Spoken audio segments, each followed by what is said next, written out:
RK நகர் இடைத்தேர்தலை மதிமுக புறக்கணிக்கப் போவதாக உயர்நிலைக்குழு கூட்டத்தில் தீர்மானம் நிறைவேற்றப்பட்டது.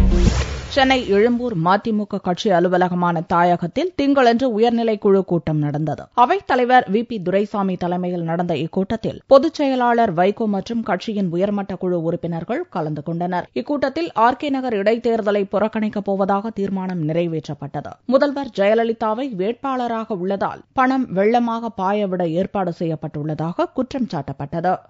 ஆர்கே நகர் இடைத்தேர்தலை என்ன காரணங்களுக்காக நாம் முற்றாக புறக்கணிக்கிறோம் என்பதனை உயர்நிலை குழுவிலே மேற்கொண்ட விவாதத்தின் அடிப்படையிலே தீர்மானமாக வடித்தெடுக்கப்பட்டு உங்கள் முன்னாலே வைக்கப்பட்டு அதை நீங்கள் அனைவரும் ஒருமனதாக ஏற்றுக்கொண்டு இடைத்தேர்தல் பணத்தை ஊழல் பணத்தை எடை போடுகிற தேர்தலாகிவிட்டது. ஆட்சி அதிகாரம் அனைத்தும் ஆளுங்கட்சியினுடைய எடுபடியாகிவிட்டது. செப்டம்பர் 15ஆம் தேதி அண்ணாதுரை பிறந்த நாளன்று திருப்பூரில் மாநாடு நடத்தவும் இக்கூட்டத்தில் தீர்மானிக்கப்பட்டது.